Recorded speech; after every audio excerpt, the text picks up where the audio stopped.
cuál se va a hacer, pero Barrio Nuevo, claro, también no consigue apoyos. Hay muchos peronistas que te hablan y te dicen, mirá, lo que hizo Barrio Nuevo está mal, yo no lo voy a avalar, no me voy a sacar una foto con Barrio Nuevo y de ninguna manera me voy a sentar a hablar con él. Pero Giorgia La Cámpora, tampoco. Entonces, claro, yo soy peronista, queremos al peronismo, pero no puedo ir a ninguno de los dos lados de la conducción del PJ. El tema es preguntarle a cada uno con quién te sacas la foto. Bueno, se sacan la foto entre ellos, Santo, y por la mayoría de las veces que se reúnen no se sacan ninguna foto porque saben que hay mucha gente que resta. Entonces, bueno, ni con el interventor ni con el intervenido, así se dice. Bien. Demolición autorizada de la cárcel de Villa Devoto. Allí está Rodo. Un viejo anhelo de los vecinos de Villa Devoto. Santo, la creación de la cárcel de Villa Devoto fue alrededor de 1927, que era en las afueras de la ciudad de Buenos Aires. Bueno, la geografía del lugar fue cambiando, la ciudad fue cambiando. Y esta foto donde estamos mostrando ahora, donde las familias van llegando aquí para visitar precisamente a los internos, va mostrando esas últimas imágenes, ya que a partir de la legislatura porteña decidió el traslado de este servicio penitenciario federal hacia la localidad de Marcos Paz. Va a ser durante este año, en agosto, se va a empezar a construir el nuevo servicio penitenciario para terminarlo en el 2020, al lado del anexo que está en esa misma localidad del conurbano bonaerense. Por lo tanto, este servicio penitenciario que cruzó gran parte de la política nacional, fue centro clandestino de detención, hubo una masacre aquí en el año 78 con casi 65 muertos en el interior de este servicio penitenciario, la liberación de los presos políticos en el primer gobierno de Héctor Cámpora. Bueno, todas estas imágenes van a ser ya parte de la historia porque va a ser prácticamente destruido para trasladarse a Marcos Paz.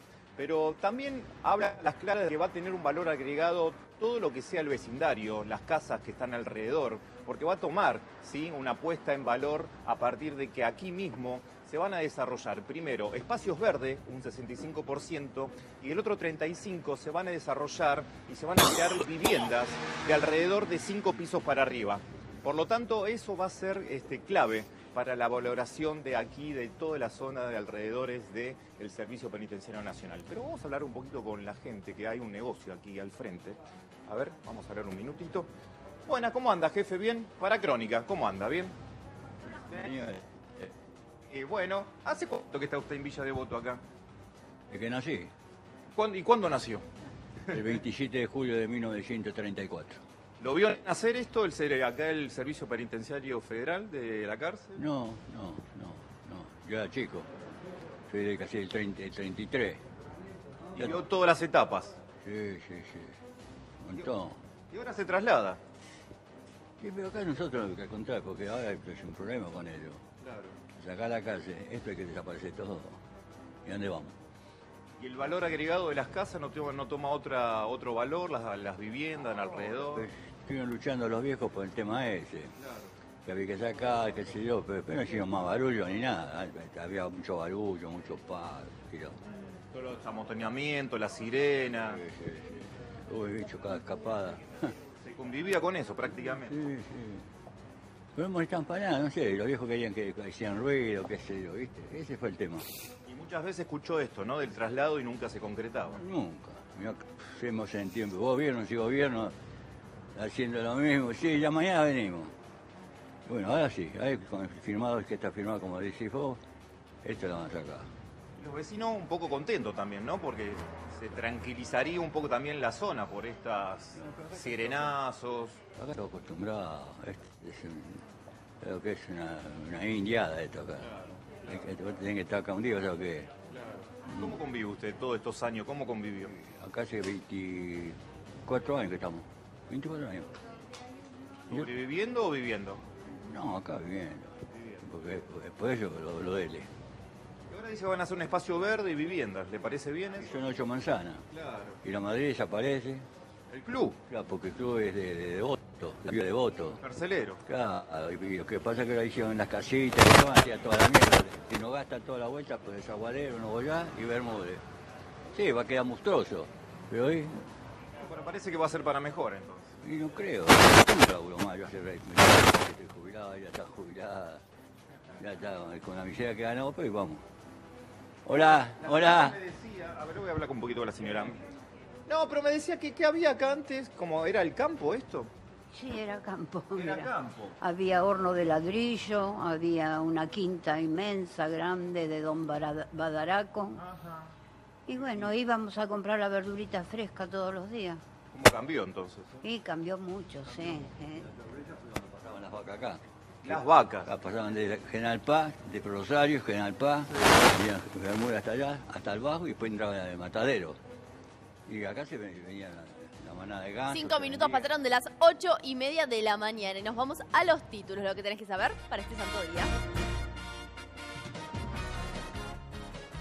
Macri viaja a la cumbre del G7. El jefe de Estado viajará a Canadá como invitado especial en calidad de presidente de la cumbre del G20, que se hará en noviembre en Buenos Aires. Se reuniría con la titular del FMI, Christine Lagarde.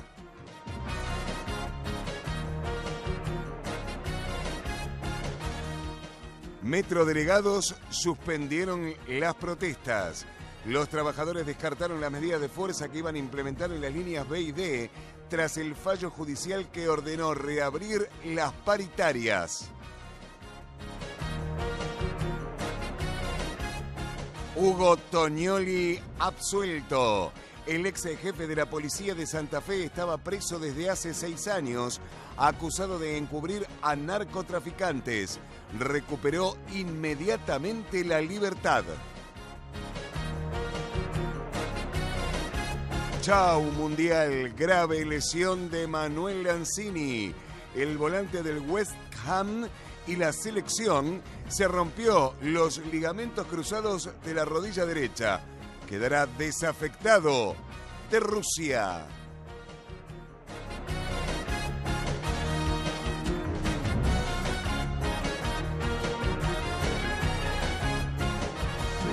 Acuerdo con el Fondo Monetario Internacional, Gaby. Santo, hay que decir que a esta hora, a las 8:30 de la mañana, empiezan las gestiones para ver quiénes van a conseguir reunirse con el presidente Mauricio Macri, que esta tarde va a estar viajando a Canadá para buscar la foto con Christine Lagarde. Decíamos, el anuncio del Fondo Monetario Internacional trae un fuerte cambio de signo, no solo de la economía, sino también de la política. Se va a venir un ajuste fuerte del gasto primario. Esto es la plata que maneja el gobierno, digamos, la caja corriente, la de todos los días.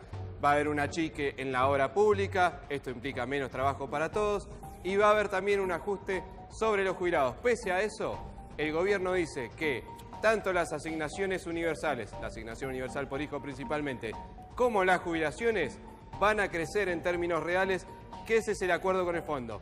Esto, por supuesto, habrá que ver cómo termina siendo, porque claro, los jubilados, al igual que los más pobres, suelen ser los primeros afectados por un derrumbe de la economía y también por la inflación que, como dijo ayer el ministro de Hacienda, Nicolás Dujovne, va a ser más alta de lo previsto, Santo. Sí, Gaby, por eso estamos con el doctor Miguel Ángel Fernández Pastor, que es abogado previsional, que se presentaba no hace tanto tiempo. Hace tanto. ¿No? Bueno, yo en realidad yo soy especialista en temas previsionales, no soy abogado, no litigo.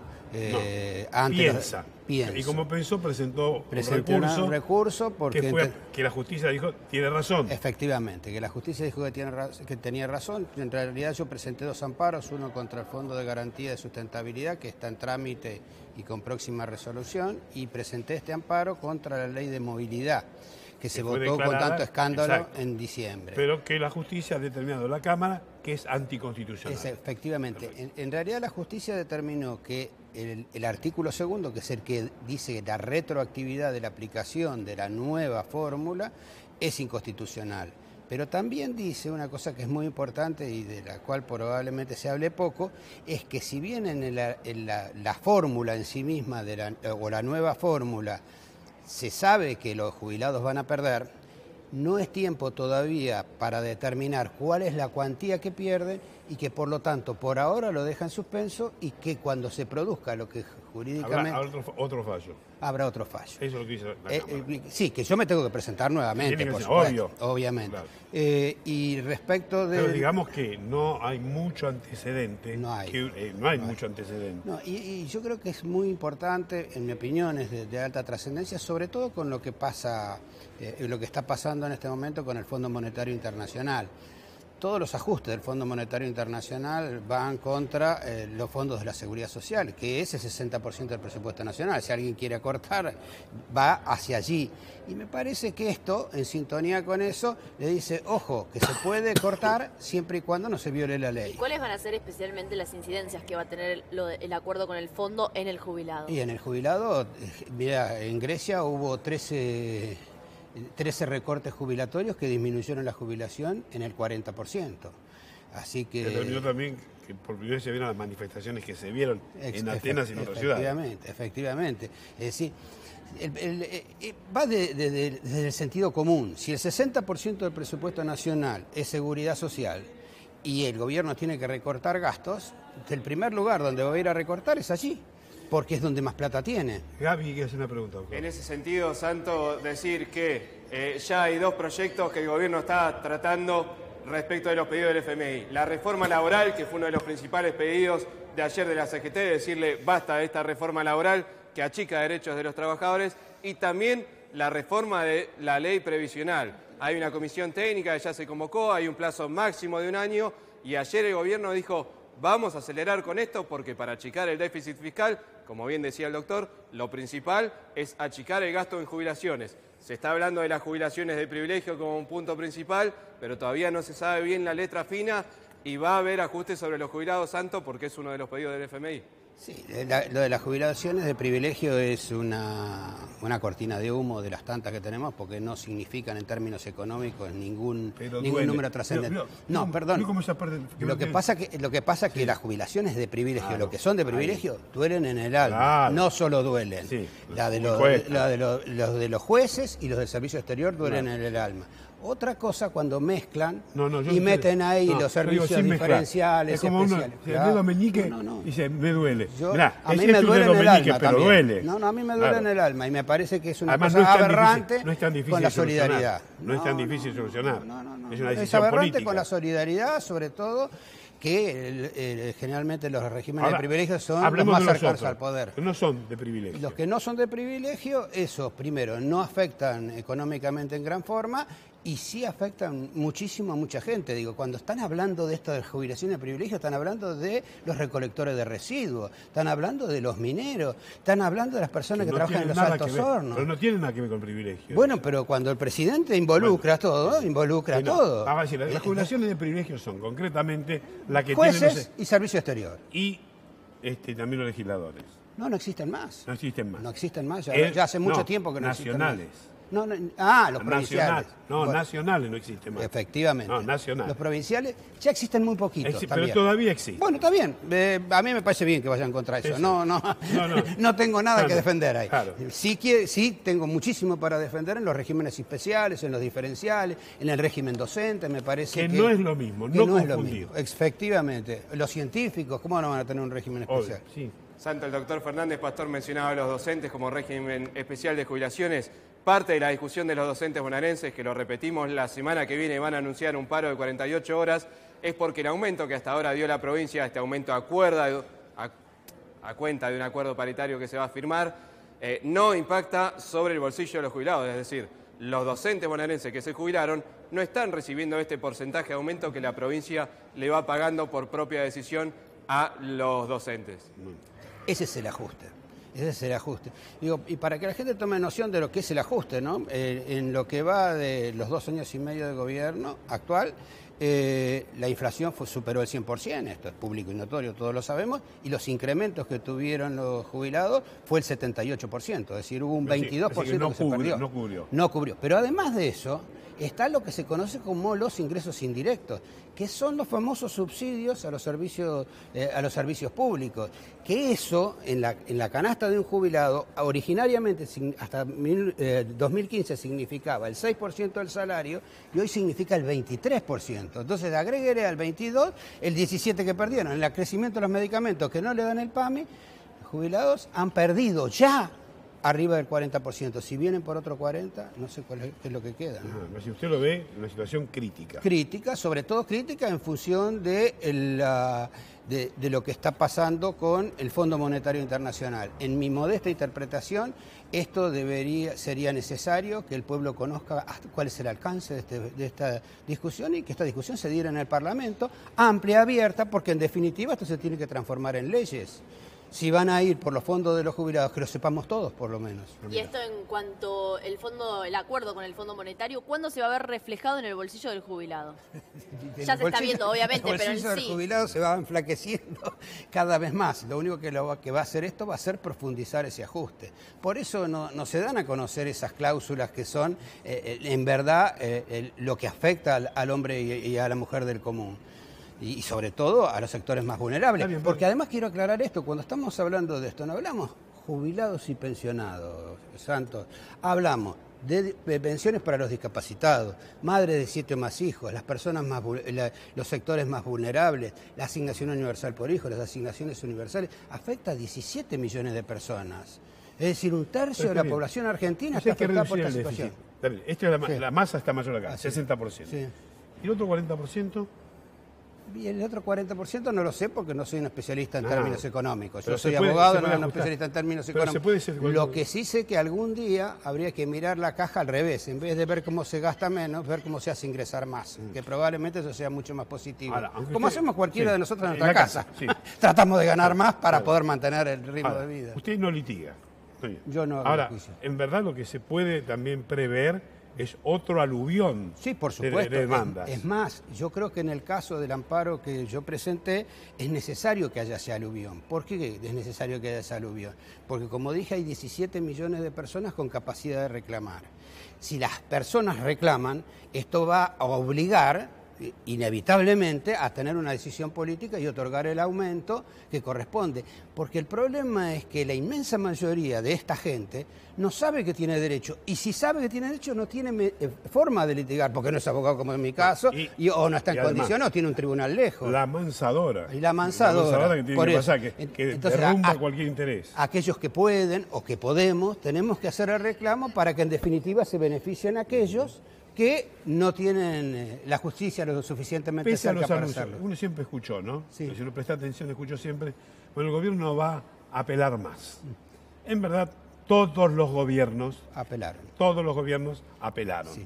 ¿No? Sí. Es decir, y después cuando apelan, aún con la sentencia del máximo Tribunal de Justicia de la Nación, se demora. Así es. Sí, en este caso el fallo es firme, porque es de Cámara. Sí. Solo pueden ir por vía de recurso extraordinario, pero las sentencias tienen que cumplirse. Sí.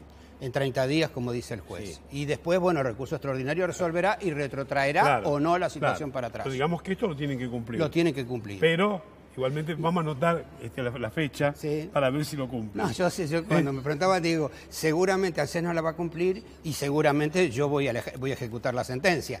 Pero yo insisto, esto es una cuestión que yo, porque tengo esta posibilidad de hacerlo. Pero también me gustaría contarle que hay 5 amparos colectivos que son muy importantes. Sí. El de la Asociación Bancaria, el de ATE, el del Defensor del Pueblo de la Provincia de Buenos Aires y el del Defensor del Pueblo de la Ciudad de Buenos Aires, y el que presentó la CETEP de Juan Grabois con patrocinio de Cristian de Alessandro.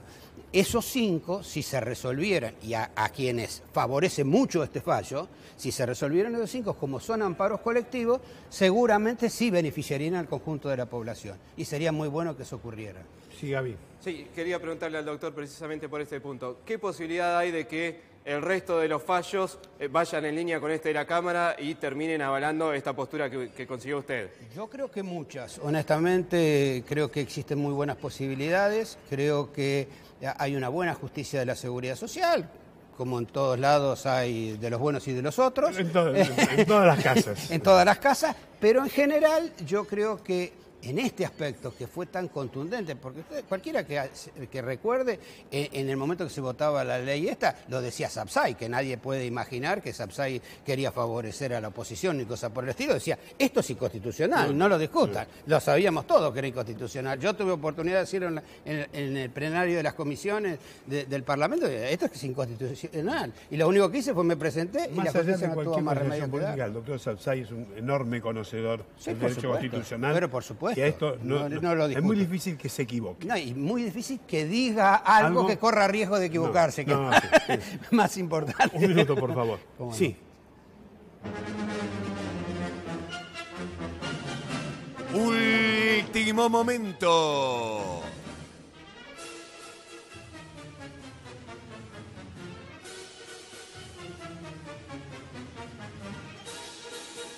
Chipolletti, imparables. Violento asalto a un ciber. A cara descubierta se llevaron todo.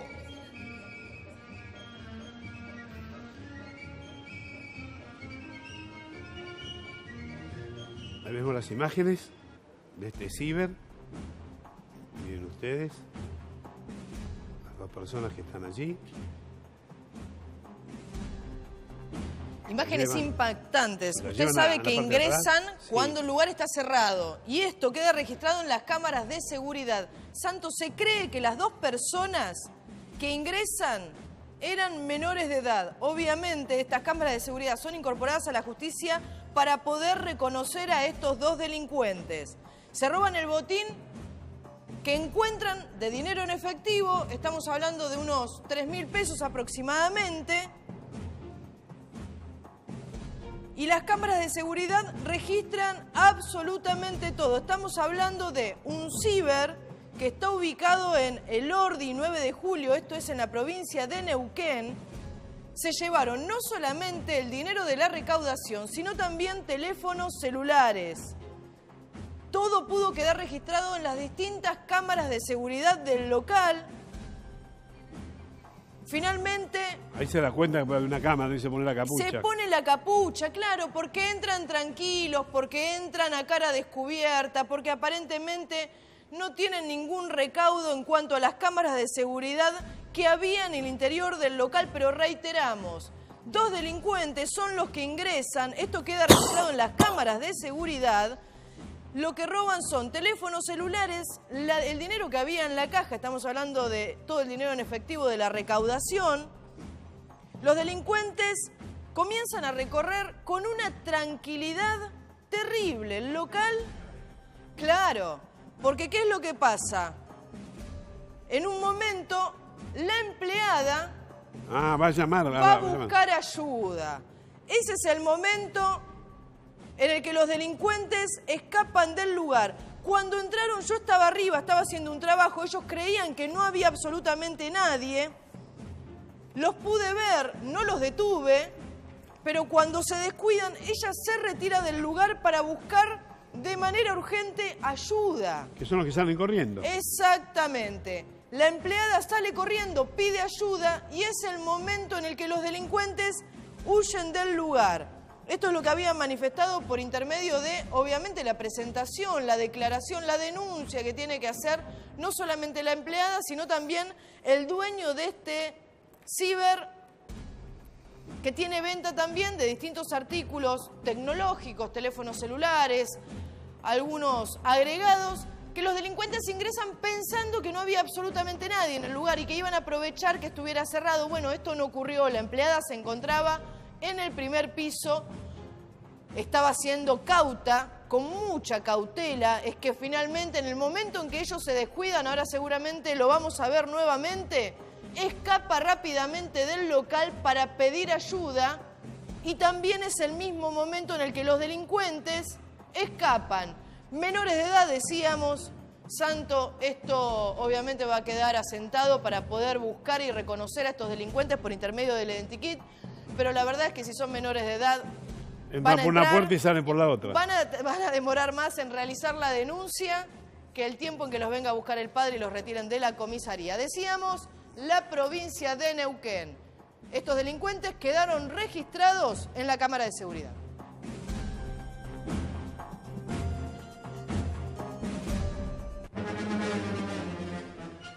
Último momento. Golpe boquetero en Lomas de Zamora. Ladrones desvalijaron un bazar. Se llevaron la plata de los sueldos. Sí, Ana.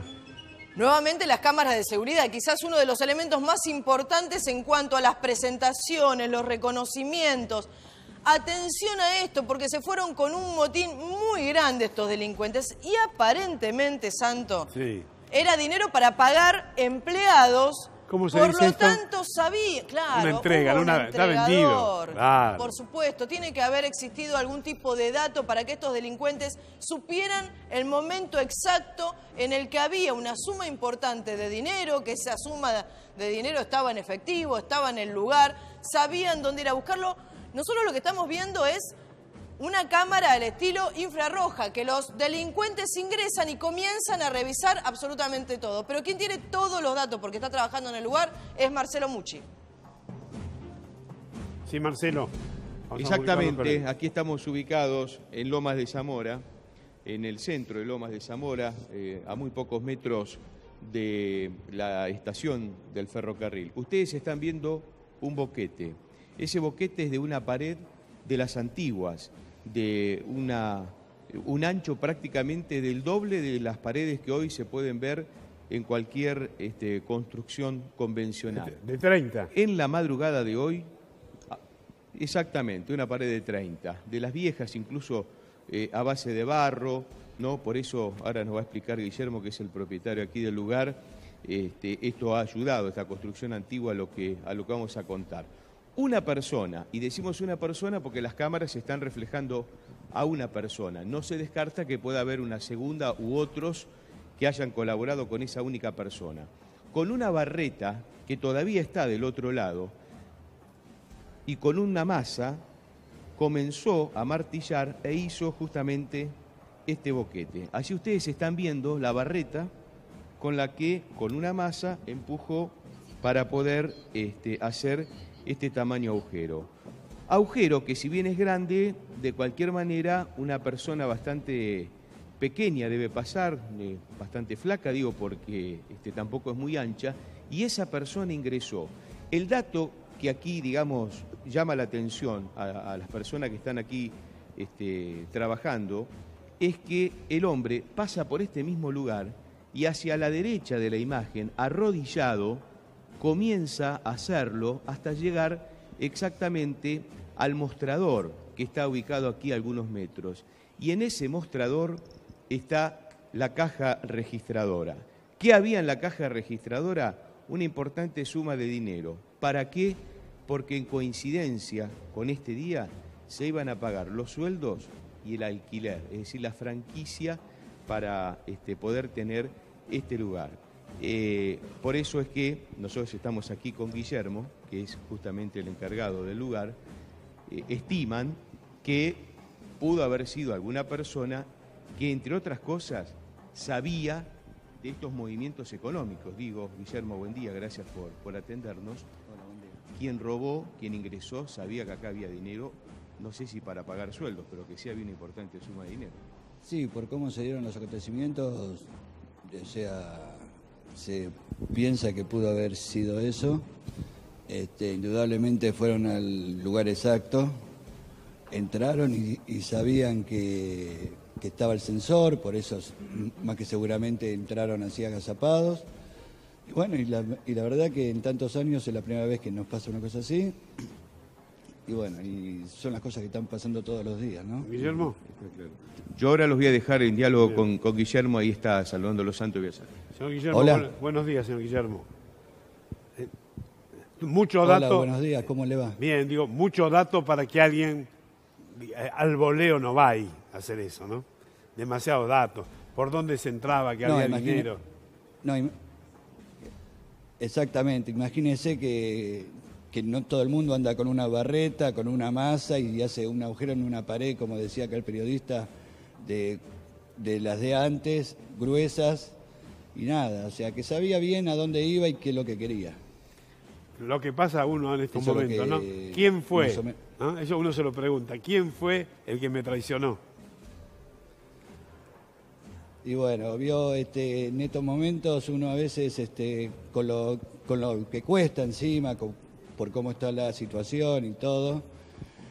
Y bueno, uno trata de dar una cierta confianza a todos, pero bueno, uno quizás hasta con la buena onda pudo decir está la plata de los sueldos, qué sé yo, y algún vivillo, bueno, habrá entrado, habrá hecho el trabajo, pero indudablemente lo que más me llama